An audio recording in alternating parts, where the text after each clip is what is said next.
నమస్తే. మీ పేరేనా? సాయి కిరణ్. ఇప్పుడు తెలంగాణలో ఎంపీ ఎలక్షన్స్ వస్తున్నాయి కదా, ఈసారి ఏ పార్టీకి ఎక్కువ సీట్లు వచ్చే అవకాశం ఉందన్న? టీఆర్ఎస్కే ఇక. టీఆర్ఎస్. ఎందుకు టీఆర్ఎస్ బీఆర్ఎస్. బీఆర్ఎస్.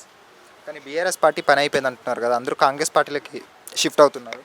ఇక అది ఏముండే పని అయిపోయినా ఏమైనా ప్రజెంట్ అది రూలింగ్ ఉంది కాబట్టి అలా ఉంది. కానీ కాకపోతే తప్పకుండా మళ్ళీ ఓ 5 నెలల్లో మళ్ళీ టీఆర్ఎస్ బీఆర్ఎస్ తప్పకుండా వస్తుంది అంతే. కవిత గారు కూడా అరెస్ట్ అయ్యారు కదా, ఇప్పుడు బీఆర్ఎస్కి చాలా గట్టి దెబ్బ తగిలింది అనుకోవచ్చు కదా. ఇక అయితేనే ఉంటాయి రాజకీయాలు అన్నా కానీ అయితేనే ఉంటాయి. ఇక దాని గురించి గొప్ప విషయం ఏం కాదు. ఇక వాళ్ళు వస్తూనే ఉంటారు పోతూనే ఉంటారు. అంటే ఎన్నికల ముందు కావాలనే కవిత గారిని అరెస్ట్ చేశారు. అదే తప్పకుండా అదైతే తెలిసిన విషయం, అందరూ తెలిసిన విషయమే కదా అది. మరి కాంగ్రెస్ వాళ్ళు ఏమంటున్నారంటే బీఆర్ఎస్ బీజేపీతో పొత్తు పెట్టుకుంది, ఇద్దరు ఒకటే బీఆర్ఎస్ బీజేపీ అంటున్నారు కాంగ్రెస్ వాళ్ళు, దానికి ఏమంటారు?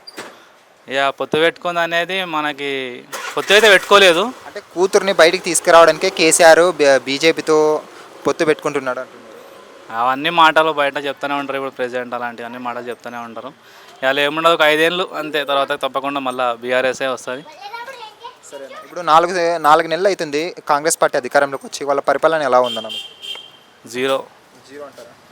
ఎందుకన్నా 2 లక్షలు రుణమాఫీ చేస్తున్నారు కదా ఆగస్టు, అలాగే ఉచిత బస్సు ప్రయాణం ఇచ్చారు మహిళలకి, గ్యాస్ కానీ. ఈ ఉచిత ప్రయత్నం ఎంతమంది కొట్టుకుంటారా లేదా మరి అలా అట్లా. సో మీకైతే కాంగ్రెస్ ఏం బాగాలేదంటారా? అంతా ఏం లేదు ఎక్కువ.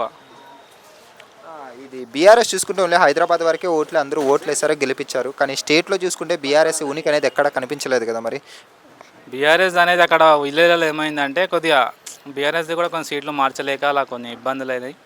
ఇక మళ్ళీ 5 ఏళ్ళలో తప్పకుండా మార్పు అనేది జరుగుతుంది బీఆర్ఎస్లో కూడా. బీఆర్ఎస్ పరిపాలన అధికారంలోకి వస్తే ఒక నియంత పరిపాలించినట్లు కేసీఆర్ గారు పరిపాలిస్తున్నారు అంటున్నారు. ఇక అట్లా ఏమి ఉండదు అని చెప్తూ ఉంటారు, చాలా చెప్తూ ఉంటారు, కానీ అలాంటివి ఏం జరిగాయి. తెలంగాణ కోసం పోరాడి తెచ్చా అంటున్నారు కేసీఆర్, అదంతా అబద్ధం, కానీ తెలంగాణ ఇచ్చింది కాంగ్రెస్ వాళ్ళని రేవంత్ రెడ్డి గారు అంటున్నారు కదా. ఇక ఇచ్చేది ఉంటే అప్పుడే రావాల్సింది, వాళ్ళు రాలేదు కదా, బీఆర్ఎస్ వచ్చింది కదా. ఇచ్చుంటే పబ్లిక్ తెలిసిపోతుండే కదా.